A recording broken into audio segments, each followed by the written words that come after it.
Bonjour et bienvenue à toi dans cette nouvelle vidéo. Aujourd'hui, cette vidéo s'adresse à tous les étudiants qui souhaitent tout simplement postuler en master en 2023.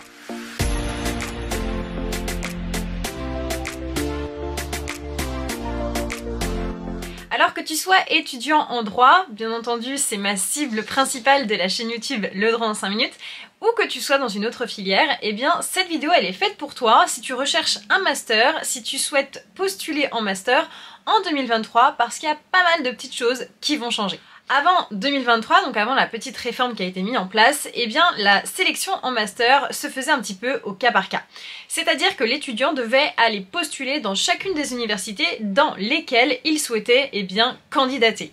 C'est-à-dire que dans chaque université, il devait ce que l'on appelle entrer sa candidature sur e-candidat, ce qui était assez fastidieux, long et surtout répétitif, puisqu'à chaque fois il fallait que tu remettes ton INE, ton état civil, ton CV, ta lettre de motivation et tout le baratin classique d'une candidature.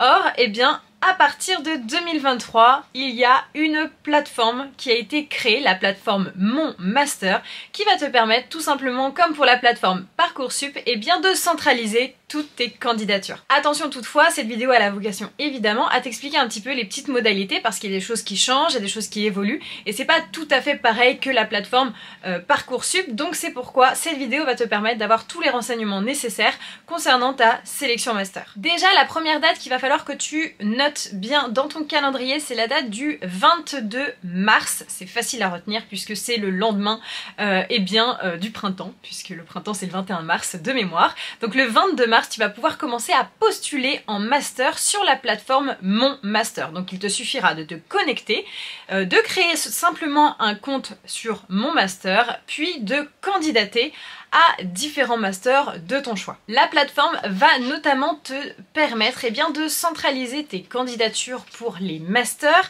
et surtout de faire ça dans un bloc commun. Ainsi, tu n'auras plus à aller dans chaque site de chaque université dans lesquels tu souhaites postuler, tu vas devoir faire ça directement sur la plateforme Mon Master. Donc ce sera sur la plateforme Mon Master que tu déposeras ton dossier de candidature, que tu pourras visionner si tu as été accepté ou refusé, et ensuite tu pourras répondre, si tu as été admis dans un master, tu pourras répondre oui j'accepte de rentrer dans ce master ou non je refuse. Ce qui simplifie grandement la tâche. Alors qu'est-ce qui sera commun?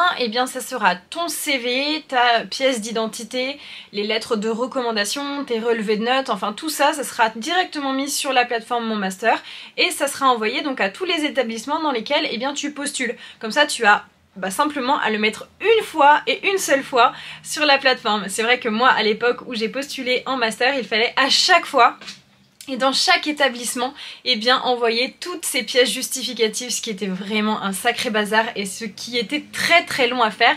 Il fallait prendre au moins, 15 jours pour postuler en master, quand on postulait notamment à 40 ou 50 masters. Donc là c'est vraiment fusionné dans un seul et même site et je trouve ça super pratique. Alors ce qui change par rapport aussi à ce qui se faisait auparavant, c'est que sur la plateforme Mon Master, tu vas avoir simplement 15 choix de master à faire en initial et 15 choix de master en apprentissage. Donc en gros tu pourras postuler qu'à 30 masters, 15 en initial et 15 en apprentissage. Autre chose notable, lorsqu'il y aura les résultats de la sélection en master, tu auras 3 jours pour valider ton choix. Donc ce qui est assez court, mais il faut pas oublier ces 3 jours qui te permettent de mûrir ta réflexion. C'est très important de bien les prendre en compte.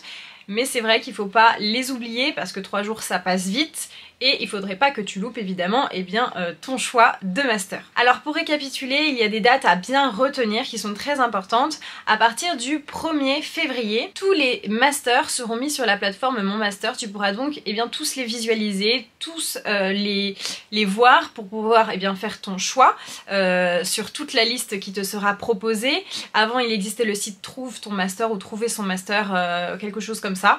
Maintenant ça sera directement sur la plateforme Mon Master. Donc le 1er février, tous les masters seront mis en ligne. Il faudra simplement que tu prennes connaissance de toute la liste des masters. Ensuite, donc le 22 mars, tu peux commencer à postuler en master et ce jusqu'au 18 avril, d'accord? Donc c'est assez court en soi, t'as moins d'un mois pour postuler en master, donc du 22 mars au 18 avril, eh bien tu fais tes choix de master, pour rappel 15 masters en initial et 15 masters en apprentissage. Ensuite du 24 avril jusqu'au 16 juin, eh bien il va y avoir tout simplement la commission, donc les sélections en master concrètement, donc là t'as plus rien à faire, les dés sont jetés, maintenant c'est les commissions pédagogiques qui vont se réunir pour sélectionner les étudiants qui ont postulé en master. Et enfin la date du 23 juin est la date la plus importante pour toi puisque ça sera la publication des résultats pour les masters, donc ce qui est un petit peu stressant, mais au moins tu as une date fixe. C'est vrai qu'avant c'était éparpillé entre mai, juin, juillet, août, enfin c'était vraiment n'importe quoi. Donc là le 23 juin, tout le monde sera fixé, ce qui est vraiment rassurant. Tu pourras voir si ou pas tu as été sélectionné, mais attention, si tu n'as pas été sélectionné en master, c'est pas la fin du monde. Je suis persuadée que tu trouveras une autre voie, tu pourras toujours faire des recours, envoyer des mails à des directeurs de master pour justement essayer d'avoir une place et ne pas te retrouver le bec dans l'eau au mois de septembre, bien entendu. Autre chose notable à ne pas oublier, après avoir validé, après que tout le monde ait bien validé au bout de 3 jours son choix, des places vont se libérer et tu vas pouvoir remonter dans le classement entre guillemets pour la sélection en master, ce qui te permettra jusqu'au 21 juillet eh bien d'espérer avoir une place si jamais la première phase d'admission n'a pas été bonne pour toi. Il faut pas lâcher bien entendu, la sélection master le 23 juin c'est décisif, mais ensuite il va falloir que ça se prolonge pour nombreux d'entre vous. La sélection master ne va pas s'arrêter au 23 juin, donc ne lâchez pas, continuez à bien regarder évidemment votre profil Mon Master pour voir si jamais des places se libèrent et si vous pouvez rentrer dans un master. Donc voilà, c'était une première vidéo pour te présenter cette nouvelle sélection master. Quand la plateforme sera ouverte, je créerai une nouvelle vidéo pour te montrer un petit peu comment ça se passe, où est-ce qu'il faut que tu mettes toutes tes pièces jointes, tout ça, pour te rassurer et t'accompagner au mieux. Donc voilà, rendez-vous donc le 1er février pour découvrir cette plateforme et surtout découvrir toutes les formations qui s'offrent à toi. À bientôt! Si cette vidéo t'a aidé, n'hésite pas à t'abonner et à la partager à tes amis également, cela m'aide et puis ça me soutient. Bonne journée!